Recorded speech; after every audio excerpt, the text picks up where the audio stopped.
Bueno, ¿cómo andan? ¿Todo bien? Espero que sí, todo tranquilo. Bueno, voy a poner esto para presentar pantalla. Ahí está. Bien, la idea de este video, como les comenté en el mail, le comenté en la clase también, como bueno, no tuvimos clase el día de ayer, la idea es armar un video corto con esta presentación que pude hacer sobre lo que vimos de la unidad 4, lo que fuimos mirando en las clases pasadas. Arrancamos hace dos clases, la última no obviamente de ayer miércoles, sino en la anterior ya iniciamos con todo lo que tiene que ver con el diseño de investigación. Y bueno, es más que nada para que ustedes puedan tener una guía para continuar estudiando, para quienes no vinieron, bueno, ponerse al día y para quienes vinieron y quizá quedaron algunos temas un poco más flojos, eh, puedan estar un poco más en tema, básicamente. La clase que viene, como les prometí, vamos a hacer una especie de simulacro de parcialito ficticio, breve, porque no tenemos mucho tiempo, sobre los temas que vimos hasta ahora de la unidad 3 y de la unidad 4. Y vamos a utilizar una parte también de la clase para refrescar algunos de los temas y para también terminar y cerrar la unidad 4. Va a haber algunos temas que obviamente no vamos a poder llegar con la profundidad que hubiésemos querido, así que bueno, también lo voy a contemplar en el parcial. Obviamente para quienes no lleguen a promocionar la materia en la cursada, pero la prueben, es decir, la tengan regularizada como para ir al final, entra todo, ¿sí? Todo completa la materia. Así que ahí tienen que guiarse obviamente por el programa de estudio y por también las clases que fueron teniendo, pero sí lo que no lleguemos a abordar de manera muy profunda y muy amplia con todo el tiempo que necesitamos, también va a entrar para el final. Bien, estamos en la unidad 4, ya con esta cerramos, es el segundo bloque temático que tenemos en la materia, las primeras tres eran la historia del pensamiento científico y esta ya es directamente abocado a lo que son las tareas que realiza una investigación, un investigador en nuestros días. Así que bueno, obviamente es un acercamiento, una aproximación, esto no, con esto y con esta parte del diseño no es que ustedes ya están en condiciones de hacer una investigación, pero por lo menos para que tengan ahí un principio de acercamiento a la cuestión. Bien, acá por eso la primera de las filminas de la presentación tiene que ver con los contenidos que se ven en la unidad.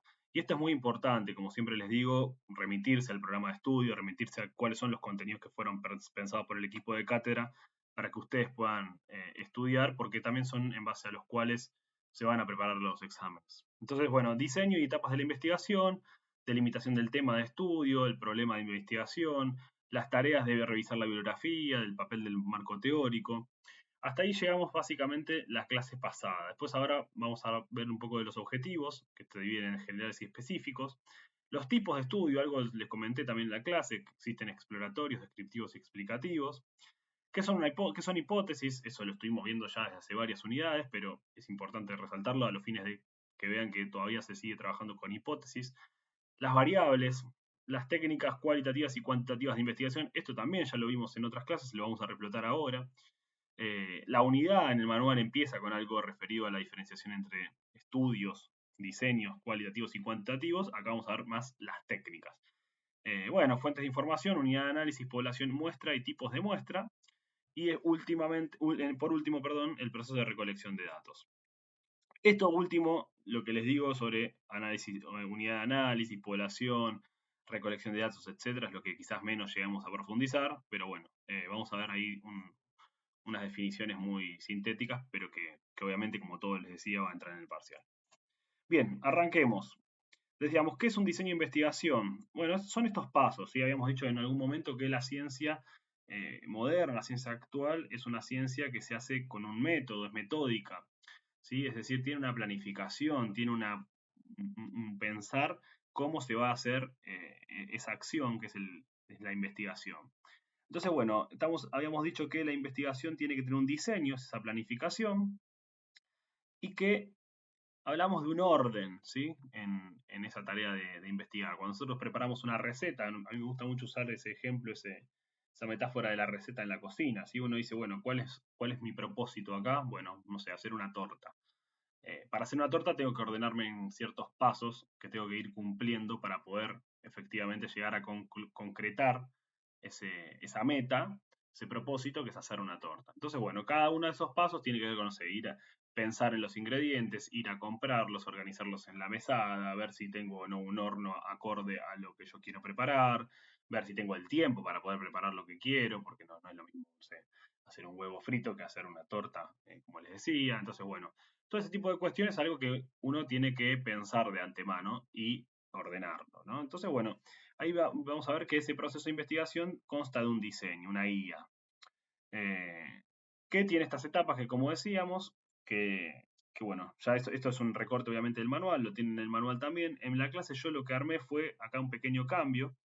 No es para que ustedes se confundan, sino porque cuando nosotros vemos la tarea de revisar la literatura el estado del arte y el estado del armado de esto que tiene que ver con la revisión de la bibliografía, a mí me parece que es importante tener en cuenta de qué consta ese paso, porque es el que nos va a permitir armar luego el marco teórico. Y todo lo demás, por supuesto, delimitar el problema y demás.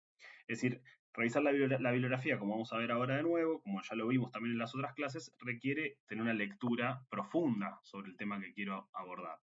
Sin esa lectura profunda es muy difícil todo lo demás, ¿sí? Entonces, es muy difícil, para no decirlo completamente imposible. Si yo no conozco de un tema, si yo no jerarquizo la información que existe ya en la literatura sobre un tema, imposible va a ser que yo lo pueda abordar de una manera científica. Entonces, bueno, acá tenemos la elección del tema, marco teórico, revisión de la literatura, con esto que les digo, con este asterisco que les decía recién, delimitar el problema, los objetivos, las hipótesis, recolectar los datos del terreno de lo empírico. Nosotros hacíamos hincapié en investigaciones empíricas, también están netamente teóricas, que quizás no trabajan con datos de la realidad, pero vale también decir que trabajan con datos, y análisis de esos datos que uno recoge en la investigación. Bien, la primera de estos pasos de esta tarea es elegir el tema que nosotros vamos a trabajar en la investigación. Y esto decíamos en las otras clases que puede surgir por muchos caminos, historias personales, historias profesionales, historias de conocidos, ¿sí? Un dato que nos haya llamado la atención en algún medio de comunicación, en alguna lectura que hayamos tenido. Todos esos temas que pueden ir apareciendo nos pueden cautivar, nos pueden estimular a nosotros a hacer una investigación, ¿sí? Que era una forma de conocimiento específica, recuerden acá lo que decíamos en las primeras clases, separado de otras, con lo cual tiene que cumplir ciertos parámetros. Y acá uno de los principales parámetros era la idea de novedad para la disciplina, para la ciencia, para la comunidad científica en la cual nosotros nos vamos a desempeñar o ya nos desempeñamos como investigadores. Entonces, ¿qué quiere decir que sea novedoso? Bueno, que haga un aporte en términos del conocimiento, ¿sí? Que sea relevante. Y esto puede ser relevante por distintos motivos, ¿sí? Entonces, ahí teníamos que justificar esa relevancia. Recuerden que nosotros decíamos que en la clase pasada yo les comentaba que todo investigador, toda investigadora siempre tiene que tomar decisiones. Esas decisiones muchas veces no son decisiones objetivas que vienen en un manual en el cual uno dice, bueno, tenés que tomar el camino A, después tenés que tomar el camino C y por último el camino D. Sino que el investigador las tiene que decidir, pero siempre fundamentalmente que sean decisiones justificadas, que sean decisiones argumentadas a los fines de la investigación. Ahora después lo vamos a ver un poco más con lo que tiene que ver en relación al tiempo histórico en el que se desarrolla la investigación, geográficamente dónde se ubica en el espacio. Bueno, vamos a ver que siempre en cualquier investigación no son decisiones que uno las pueda argumentar desde el punto de vista del capricho. Así, bueno, no, esto es porque yo quiero que sea así y nada más, sino que tiene que estar atado a algún elemento de relevancia. Entonces decíamos, bueno, algunas preguntas nos pueden ayudar, dice el manual, ¿no? Por ejemplo, ¿por qué nos conviene hacer trabajar con ese tema de investigación? ¿Para qué sirve? ¿Cuál es la relevancia social? ¿Cuál es el impacto que tiene trabajar cierto tema? Por ejemplo, nosotros decíamos, para citar algún ejemplo así medio de la actualidad, el problema de el ciberacoso, ¿sí? Si uno es, qué sé yo, trabajador social, quiere trabajar el tema del ciberacoso, uno dice, bueno, es un tema de relevancia, esto está en boga, esto está apareciendo ahora. El problema de la adicción hacia las apuestas online, la ludopatía adolescente. Bueno, es un tema que hoy tiene mucha relevancia a nivel social, entonces uno lo tiene que justificar desde ese lado. Eh, Dice, bueno, ¿quiénes se beneficiarán con los resultados de la investigación? ¿De qué modo lo pueden aprovechar? Uno puede decir, bueno, la comunidad científica, por lo que le decía, no son temas que sean fuertemente abordados, pero después podemos decir, pero además también el Estado, desde el punto de vista de las políticas públicas que se pueden generar para prevenir alguna de estas dificultades, algunos de estos padecimientos de la sociedad, para la comunidad, en fin, eso lo tiene que justificar uno. Yo solamente estoy dando algunos criterios que podemos utilizar para justificarlo. La conveniencia de estudiar un tema que consideramos novedoso. Novedoso para la ciencia, fundamentalmente, eso es clave, pero también de interés social.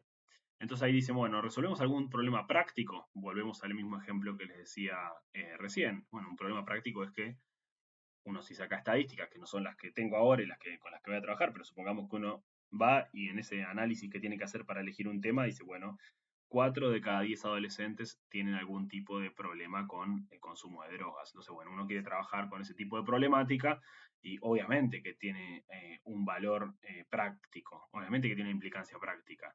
Eh, bueno, recuerden esto que decíamos la unidad 3, el investigador tiene un compromiso con su sociedad. Entonces, si él éticamente está mal que los adolescentes, vemos que está mal, que es algo que es pernicioso para los adolescentes que estén involucrados con drogas, obviamente que va a tener ahí un problema práctico para resolver. También puede ser un problema teórico, ¿sí? Es decir, bueno, ciertas teorías no dan cuenta, no explican bien un fenómeno determinado, venimos a llenar ahí un hueco del conocimiento, un hueco que la teoría no tiene en consideración. Entonces, bueno, ahí tenemos distintos tipos de conveniencias de lo que aparece en el manual de qué potencialidad tiene la investigación, es decir, qué potencia quiere decir, qué cuestiones nosotros podemos decir que puede venir a otorgarle algún tipo de elemento adicional a la disciplina, a la ciencia, así que le puedo dar yo como investigador a la ciencia. También está la utilidad metodológica, es decir, puedo crear algún instrumento para recolectar o analizar datos. Yo les había dado la otra vuelta, la otra vez en la clase, el ejemplo de trabajar con Big Data, con grandes bases de datos. Eso si lo googlean, como les decía la otra vez, van a ver que existen nuevas herramientas para poder recolectar datos a partir de grandes masas de datos que antes no existían. Por ejemplo, por otro lado, el tema de las redes sociales. Bueno, hoy se puede ver el análisis de Twitter, análisis de TikTok, análisis de Instagram. Entonces, existen ciertos dispositivos en los cuales uno puede rastrear la opinión de los usuarios a partir de cierto análisis. Entonces, bueno, traigo alguna novedad de la ciencia, porque se pueden recolectar más datos de lo que se recolectaban antes. Porque, por ejemplo, a través de encuestas online puedo llegar a gente que vive en otra parte del continente, que anteriormente no podía yo viajar y hacer encuestas presenciales a cada uno. Bueno, ahí tiene que ver de nuevo con la justificación del investigador, de la investigadora, para poder dar cuenta de cuál es el aporte que trae mi tema, cuál es la novedad que traigo para la disciplina. Obviamente, el último punto es si estamos en condiciones de investigar este tema. Por cuestiones de interés personal, con lo cual esta novedad, este interés que despierta en la disciplina también me tiene que despertar a mí como investigador, como investigadora. Se invierte mucho tiempo, dinero, eh, nada, interés de uno también en poder hacer una investigación, con lo cual uno tiene que estar por lo menos seguro de que el tema le interesa. Y obviamente de organización, de economía de recursos, de los materiales a los que tengo acceso. Yo si quiero hacer una investigación sobre, supongamos esto mismo, la ludopatía en adolescentes, y de repente quiero estudiarlo sobre los adolescentes en Francia, bueno, seguramente por los recursos que tengo a disposición me resulte más sencillo estudiarlo sobre adolescentes acá en la provincia de Buenos Aires, o adolescentes en, no sé, la capital, o adolescentes en donde yo tenga mayor acceso a esos recursos. Con lo cual ahí uno también va de alguna manera armando ese caminito que conduce a, bueno, cuál es el mejor tema para la ciencia, cuál es un tema que pueda llegar a hacer algún aporte y también cuál es un tema en el cual yo pueda efectivamente investigar, tener el acceso para investigar. Así que bueno, ahí en un resumen muy rapidito estoy diciendo cosas que ya fuimos tocando. Eh, Perdonen si voy rápido, trato de no ocupar mucho tiempo porque obviamente la atención en un video no es la misma que la que tienen en clase, así que eh, bueno, es más que nada para eso. Acá con lo que teníamos la elección del tema. Obviamente yo les decía siempre, les venía diciendo en las clases que todos estos pasos de alguna u otra manera se van redefiniendo unos a otros. Esto tenía que ver con el tipo de diseño más flexible o menos flexible, o más estructurado o menos estructurado, que uno elige al comienzo de la investigación. Entonces, uno puede tener un tema muy bueno en la cabeza, pensar que es un tema muy bueno, pensar que tiene mucha potencialidad y después cuando uno, por ejemplo, va haciendo la revisión de la bibliografía se va dando cuenta que quizás es un tema que ya fue muy tratado, o es un tema que es imposible estudiarlo al día de hoy con los recursos que tengo. Entonces, bueno, lo tiene que ir redefiniendo. Es una elección que no es de un momento a otro, es una elección que no está exenta de revisarse, de modificarse, de complementarse. Quizás nuestro tema estaba abarcando una etapa histórica determinada y después nos damos cuenta que en realidad no nos interesa tanto, que en realidad ya fue estudiada, que en realidad es imposible poder sacar datos de esa época histórica. Entonces, bueno, lo redefino, lo vuelvo a pensar, lo vuelvo a elaborar de nuevo el tema. Así que bueno, esto sería como esa primera aproximación a elegir el tema. A ver si esto, quiero ver una cosa. Bien, a 15 minutos. Ahora bien, acá estamos.